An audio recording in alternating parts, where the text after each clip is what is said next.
Hey everybody, Syntax77 back with you, and today we're going to be taking a look at the Olight H2R Nova Versatile LED Illumination Tool. Some of you might be wondering why I just said that about what looks like a flashlight on the table, but it's not just a flashlight. It also works really well as a headlamp. So I suppose that is why it has that fancy name, because it can be both. I have been using this for around 2 weeks, actually going on 3 weeks. So a few weeks now I've been carrying this every day as my everyday carry flashlight. But in addition to that, as you just saw, it can be used as a headlamp, which I found pretty interesting since I like to go backpacking and do various outdoor activities, in addition to the fact that I carry a flashlight every day. So when Olight contacted me and asked if I wanted to try this device out, I said, you know what, let's give it a run. So what we're going to do today is go through all the features, specs, and how to operate this unit. And along the way, I'll share my experiences with it over the past few weeks of usage. First things first, let's take a look at the box. And one of the first things you may notice is that large 2300 number.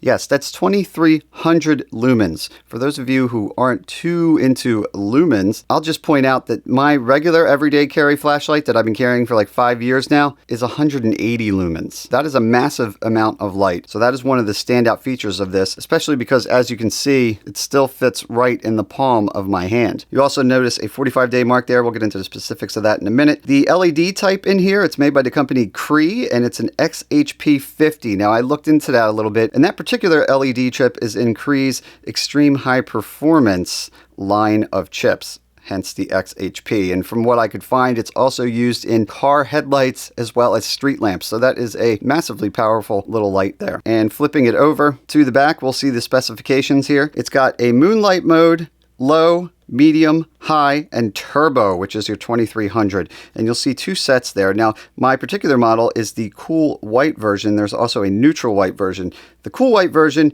goes up to 2300. Neutral white is 2000 on the dot. Now the difference there, basically when you're looking at the temperature of lights, you're looking at the Kelvin system. So in my case, my particular flashlight is very close to the color of actual daylight coming from the sun. The sun is typically 5600 K, and 6500 Kelvin is usually the color temperature of an overcast day. By comparison, incandescent light, like inside your house, has more of an orange color, and that's typically 3200 K. Basically, the higher the Kelvin, the bluer the light is, the lower the Kelvin, the more orange or old school light bulb colored it is. So those are the specs we're going to pay attention to as we move along. The Moonlight Mode, it's only 1 lumen, but you'd be surprised what you can get by on that. In my experience, 1 lumens is actually plenty once your eyes adjust, believe it or not, to use within a tent for lighting, to read a map without ruining your night vision and things like that. It will last 45 days if you only use it on Moonlight Mode. Low is 30 lumens for 50 hours runtime. Medium is going to give you 150 lumens for 10 hours. 150 lumens is similar to my standard pen light I carry every day prior to testing this one. 600 lumens, now you're really getting up there. That is bright, people. 600 will run for 2.5 hours. That's a lot of runtime for a serious amount of light. And then we move on to what I would call a sick amount of light for holding in the palm of your hand, and that's 2300 lumens listed first, which we've discussed as the maximum output. But then it also says 750 lumens, and then if you look down here at the time, it says 1 plus 110 minutes. That confused me at first, but what this basically means is when you turn the flashlight on in turbo mode, it will be running at that maximum output of 2300 lumens. However, at a certain point, to keep from overheating and damaging itself, it's going to step down to 750 lumens, and it'll continue running like that. So basically, the 1 minute listed on there is it's going to run at least a minute before hitting that step down, and then it should continue to run at 750 lumens for another 110 minutes. I should also point out that from what I can tell, it is not an exact science of 1 minute before it taps out. It depends more on the temperature and conditions that you're using it in. So in a cool weather scenario, it might run longer in turbo before it steps down. On the other hand, if you're out in the desert somewhere and it's 98 degrees, that's going to affect the operating temperature, and it's probably going to step down quicker. What other stats we got on there? IPX8 is the water resistance rating, meaning it can be submerged. You couldn't take it like deep sea diving, but you can submerge it, so it's definitely fine in rain or in quick dips. So let's talk about modes real quick and operation. First things first is that Moonlight Mode, and to actuate that, all you're going to do is anytime the light is off, and that's the only way to get into Moonlight Mode, when it's off, you're going to hold this button down, keep holding, and it just came on. That is Moonlight Mode at 1 lumen, and then to turn it off, just click and turn it off. And then the other mode I'll talk about that falls outside of the normal operation as far as the buttons goes is the turbo mode. For turbo mode, you're going to quickly double click this. Now it's in turbo. It's probably blowing my camera out completely. Look at that. And I can feel the heat starting to build already. It doesn't get painfully hot, at least not right away, but you feel the heat. So you want to use this sparingly, and I wouldn't leave it just sitting around like that. Which, speaking of that, there is a lockout mode that we'll get to for locking out the buttons. But let's keep going with these modes. So the other modes are a little more regular to enter, and that is low, medium, and high. For those, you just turn the light on. Now, it just went to turbo because it has a memory. It always goes back to the last mode it was in. So I'm going to hold the button down, and I'm going to switch it, and it's going to cycle through. So right now I'm on low. I hold it down again. It went to medium. I hold it down again, and it's in high. Again, goes back to low. Does not cycle into Moonlight or turbo, just those 3 settings. There is another mode that this can do, and that is SOS. And to get into that, very simply, instead of a double click, which is what we do for turbo, you do a triple click like this. Now, it's doing an SOS. 3 shorts, 3 longs, to infinity until you press it again and turn it off. So let's talk about that button lockout mode that I mentioned. So it's very similar to going into Moonlight Mode. Remember, for Moonlight Mode, you hold this button down until it goes on that really low light. We're going to keep holding after Moonlight comes on, and then it's going to turn back off to give you an indication that you're going into this lockout mode. So hold it down, Moonlight's on, just turned off. From now on, and if this ever happens to you accidentally, now you'll know, because I would imagine this would be frustrating if you didn't know why this was happening. When I press this, nothing happens. Moonlight comes on while I'm holding it, but that's about it. It does not go into any modes, nothing. Now this would be nice if you want to make sure this thing does not accidentally deploy. It's in your pocket and you know you're not going to be using it right now, but the button might get pressed. You can just do that lockout mode. Later on, when you want to use your flashlight as normal, very similar to how we entered the lockout mode, we're going to hold this down again, keep holding, keep holding. Now it blinks, but this time the Moonlight stays on. Now I turn it on again. It remembers Moonlight, but let's see if it cycles to the next mode by holding it down. And it does. So it's back to regular operation, low, medium, high. Those are the 3 modes. And remember, it does have memory for all of those modes. Whatever mode you turn it off on, it will return to when you turn it back on, with the exception of SOS. The battery is a big point to talk about on this flashlight. It uses an 18650 lithium battery, which packs about 3,000 milliamps of juice. So inside, you'll notice the battery there, and it does come with this battery. Now this is made by Olight, and they suggest using it specifically with this flashlight system. Now it is possible to use other 18650 batteries with the flashlight. It will function, and this is a pretty standard battery, at least for flashlights. By standard, it's not as ubiquitous as say AAA's and stuff. You're not just going to find it right at the drugstore, but you can buy these online. I have a few laying around, but from what they say, the one that comes with it is specifically tailored to actually get you that max amount of lumens, as well as properly charge with the charging cable that I'll show you in a little bit. But that is the battery there. So let's just check it out. The battery itself weighs 1.7 ounces, and the flashlight body with the clip on there, which you can take off, is 1.8 ounces. And that comes to 3.5 ounces, which is exactly what they have listed on the package. So there you go. Now let's get back to talking about that battery. Pop the battery in like so. Once again, it's got this little tail cap here, and it screws on. Like I said, this is water resistant to IPX8, so it is submergible. So what ends up usually happening with flashlights like this, where they use this battery system and they are water resistant like that, you're going to have to recharge it in one of several ways, typically, at least the flashlights that I've owned so far. And that's either to use a separate charger like this that I can pop that battery into, and I can charge this off of a wall socket. Or, as is the case with my wife's favorite flashlight, this is a Thorfire BD04.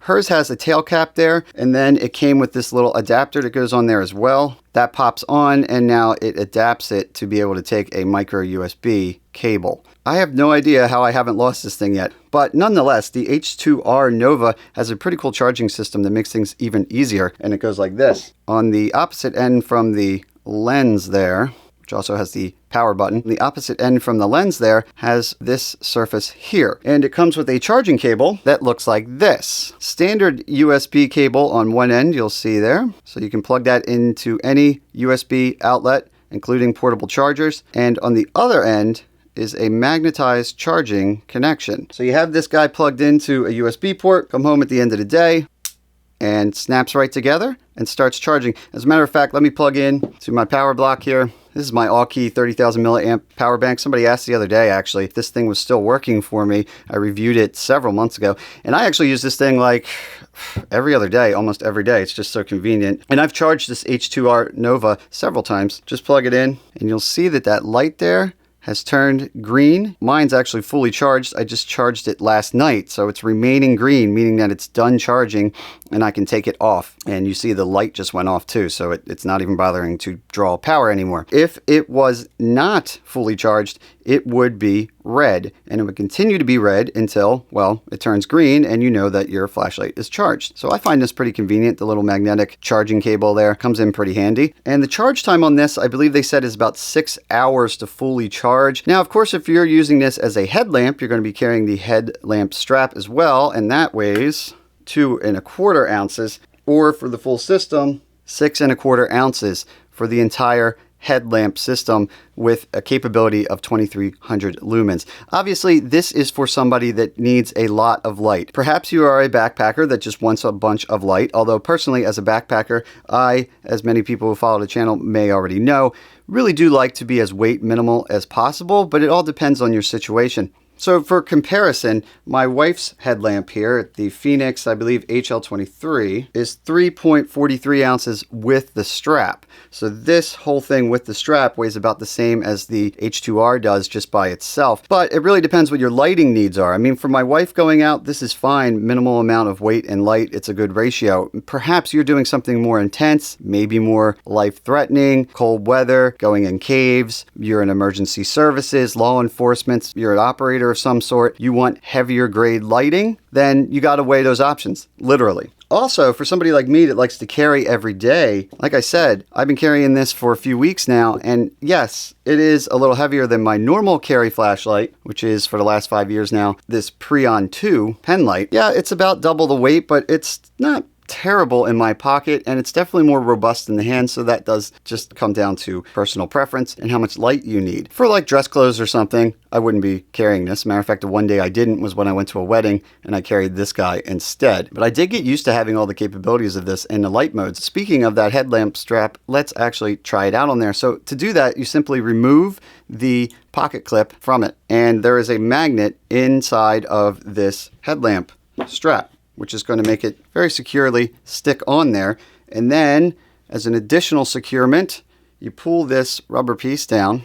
It stretches right over top that little securing point right there. And now it is very secure on there, but you can still rotate it to adjust the angle, depending if you want it angled more down towards your feet or up in the air or eye level. You can still adjust it just like any other headlamp. If for some reason you don't want the magnetic feature, then it does come with a separate pad in the box, and you can remove this pad here, take the magnet out underneath, replace the pad with the replacement pad that comes with the unit, and then there's no magnet feature. It'll only be running on the tension of this rubber piece here if you are anti-magnet inclined. Wearing this, yes, you're going to notice couple more ounces on your head compared to, say, that other light that I showed you for more minimal backpacking, but it still feels very balanced because most of the weight is still right towards where it's connecting to your head instead of hanging out. I've had some 18650 battery type headlamps before, but unfortunately they put the bulb out here and it was a lot of weight hanging off the front of your head. I found it uncomfortable. This one feels fairly comfortable on the front of your head considering all of that extra power that you have coming out of there. And also, as we're close here, you can see that texturing,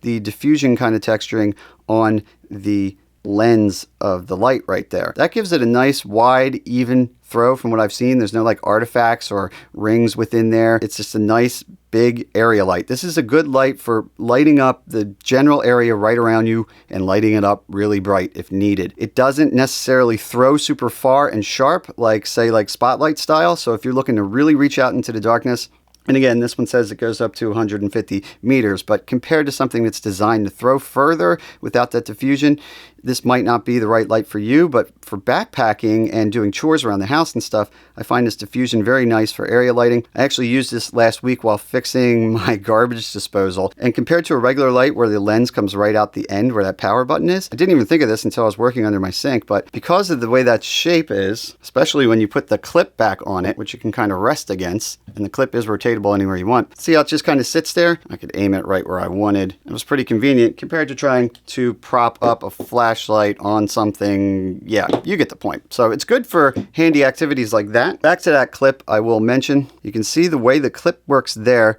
They have it configured up top here. That's where the actual groove for it is. You can rotate it to either side, and it is configured in a way that you can put this in your pocket either way up, either the power button and lens side up or the bottom or charging side up, either by slipping underneath there or slipping in there. For the bulk of my testing of this, I was carrying it just like this with the power button side up, and it took some getting used to because compared to a regular flashlight where you very quickly pull it out and direction doesn't really matter other than the lens is away from you, you pull this out of your pocket, hit the button, and as long as you're holding it like that, right, that is pointed at your subject no matter what.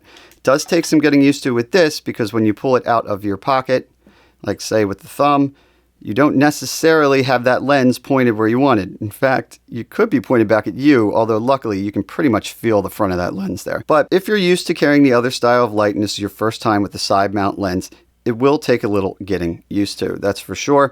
I found that you just play around with where the clip is and see what works for you. Try to consistently carry that with the clip in whatever position you prefer, and muscle memory will kick in. Eventually you'll get a little better. Although I feel like it's never going to be quite as quick and accurate as having the light at the end because you can't simply just flick the wrist to know that you're pointed at your subject. Also, for those of you in law enforcement, military, or various operators of other things that I won't ask questions about, another thing to get used to, and I'm not sure if it'll work for you at all. Perhaps there's different techniques out there. I'd be curious to know. But for instance, a typical grip like this, where you would lock the wrist with the flashlight here, actuate with the thumb, and then your light would come out this end here towards your subject. That's not going to work, right? Because your light's coming out back here. So that is not going to work for you. I guess you could try this, but I don't think that's quite as supported.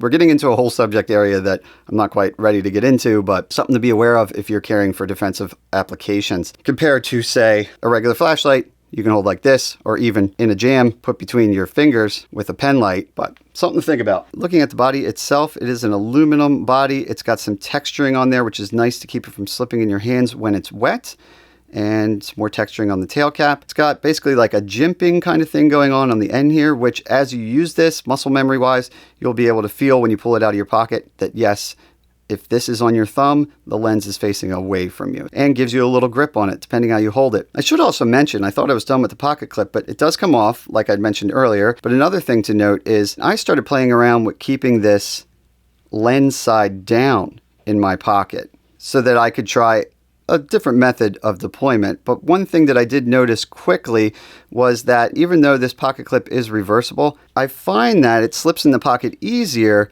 in this mode, because there's nothing to catch here. So the fabric of your pocket or whatever just slips right underneath. And I carry in my back pocket weak hand side, which for me is left hand side, so I can grab it really quickly.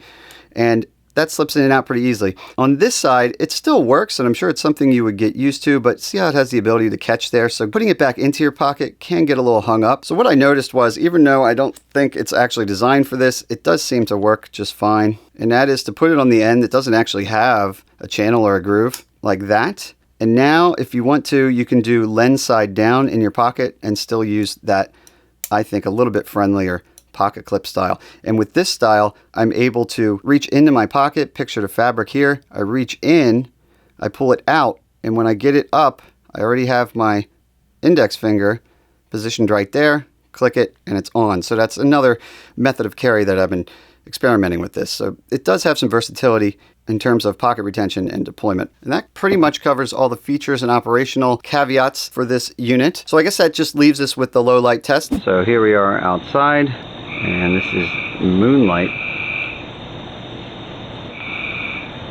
And this is low. So you can see I have a chair just over arm's reach or so, and then my shed over there, although you can't see it yet. And there's a table in front of me, out of focus, but it's right there. And now let's switch to medium. And now we're starting to get the shed a little bit. And there's the chair.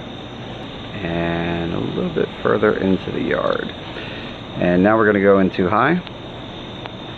And there we go. You can completely see the shed now.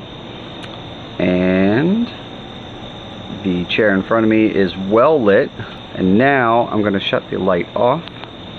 And I'm going to double click and go into the turbo mode, which is going to be dramatically brighter. And let's see what happens.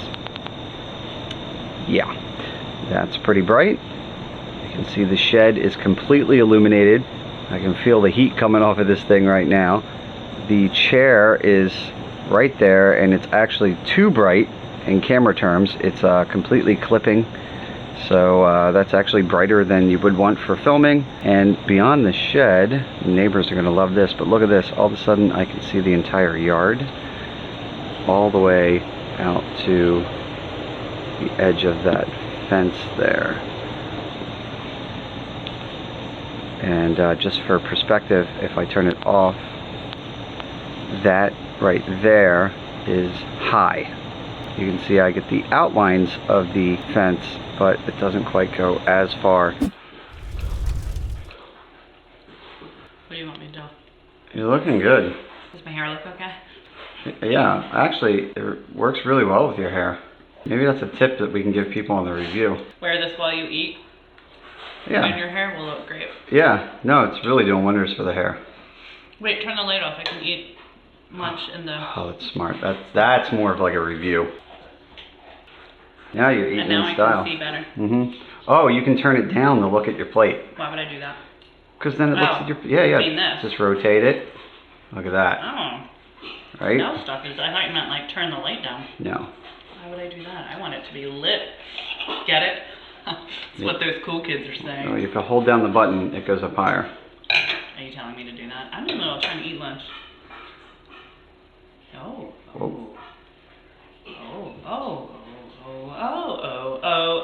it's like I'm like my own like disco ball.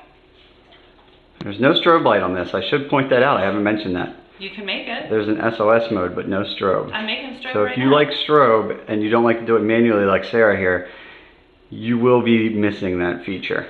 Won't miss it because you just hold your finger down and you got a strobe. Wait, are you just holding it down? Yeah, man. Oh, you just discovered a new feature. See, there's a good reason for you to be part of this video. So if you hold it down, it cycles through it. You don't have to keep pressing it. That's Moonlight Mode. Oh, is it lit? Oh. Yeah, you just keep holding it down. It cycles through. Okay. All right, we're learning stuff. You're welcome. You can send your check to me. Yes.